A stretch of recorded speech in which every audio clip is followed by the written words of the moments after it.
Hello and welcome to Chemistry Nuggets where you can polish your knowledge and clear doubts. Friends, today's video is question number 2.48 जो कि NCERT text book class 11 से है और chapter का नाम है structure of atom.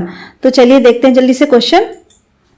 Nitrogen laser produces a radiation at the wavelength of 337.1 nanometre. If the number of photons emitted is 5.6 into 10 to the power 24, calculate the power of this laser. पहले सबसे पहले data collect कर लेते हैं क्या क्या given है। तो हमें सपोज यहाँ पर एक लेजर टॉर्च की बात की गई, इसमें से नाइट्रोजन लेजर निकल रही है और हमें पता है रेडिएशंस का डुअल नेचर होता है, एक तो होता है वेव नेचर और दूसरा होता है पार्टिकल नेचर।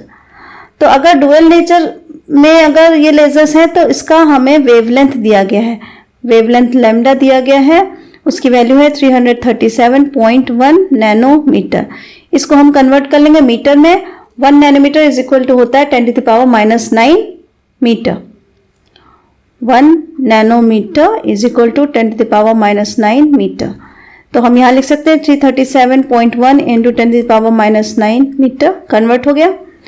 अब अगर पार्टिकल नेचर की बात की जाए तो उसके लिए हमें क्या पता होती है, हर पार्टिकल में कुछ एनर्जी होती है, तो उसकी वैल्यू क्या हो जाती है, E is equal to H mu, जहां एच प्लैंक्स कांस्टेंट है और म्यू हमारी फ्रीक्वेंसी है, फ्रीक्वेंसी उन पार्टिकल्स के निकलने की। लेकिन फ्रीक्वेंसी यहाँ नहीं दी गई है, हमें यहाँ पर वेवलेंथ दी गई है, तो हम थोड़ा सा चेंज करेंगे, एच सी बाई लैम्डा भी लिख सकते हैं क्योंकि mu is equal to C by lambda होता है। तो यहाँ से हम एनर्जी निकाल सकते हैं ईच एंड एवरी पार्टिकल की। अब एक और चीज दी गई है, टोटल नंबर ऑफ फोटॉन्स। तो अगर हम इसको n से रिप्रेजेंट करें तो ये हमें दिया गया 5.6 इंटू 10 टू द पावर 24।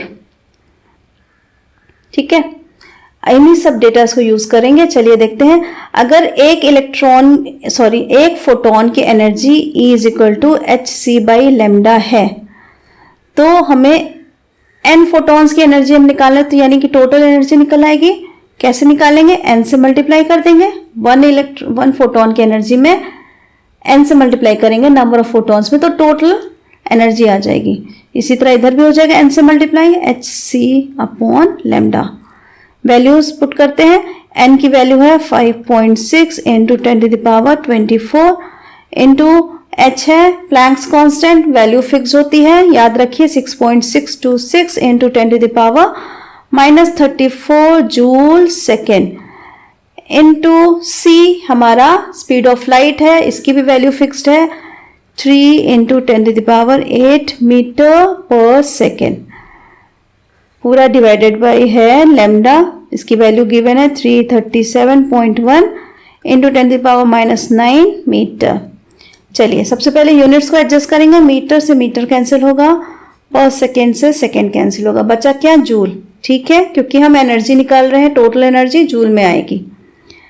अब देखिए नंबर्स को एक तरफ कर लीजिए, कैलकुलेशन को थोड़ा सा आसान करने के लिए इस डेसिमल को हटा दीजिए, तो ये क्या हो जाएगा 10 टू पावर 24 से हो जाएगा 10 टू पावर 23, क्योंकि डेसिमल एक स्टेप हटाने का मतलब है एक स्टेप राइट साइड हमने शिफ्ट किया, तो नंबर हमारा बन गया 56 इंटू सारी वैल्यूज को एक तरफ कर लिए 6.626 इंटू 3 अपॉन 337.1।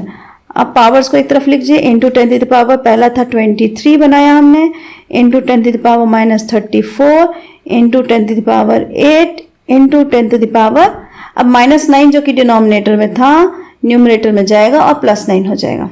चलिए न्यूमेरिकल्स वैल्यू को जब हम सॉल्व करेंगे तो हमारा आंसर आएगा 3.3। अब पावर्स को एडजस्ट कर लीजिए, पहले प्लस वाली पावर्स ले लीजिए, 23 + 8 + 9 कितना हो जाएगा, ये हो जाएगा 40 माइनस हमें करना है 34, ये कितना हो जाएगा 6 और हो जाएगा प्लस का, तो पावर आ जाएगी 10 टू द पावर 6 और यूनिट आ गई जूल। ये तो हमारा था टोटल एनर्जी। अब जब ये टोटल एनर्जी पर सेकेंड के टर्म्स में लिखी जाए तो उसे ही हम पावर कहते हैं। तो ऐसा भी कह सकते हैं total energy emitted per second is called the power. So यहां पर हमें क्योंकि क्वेश्चन में पावर पूछी गई है तो हम कुछ नहीं करेंगे, टोटल एनर्जी उतनी ही रहेगी।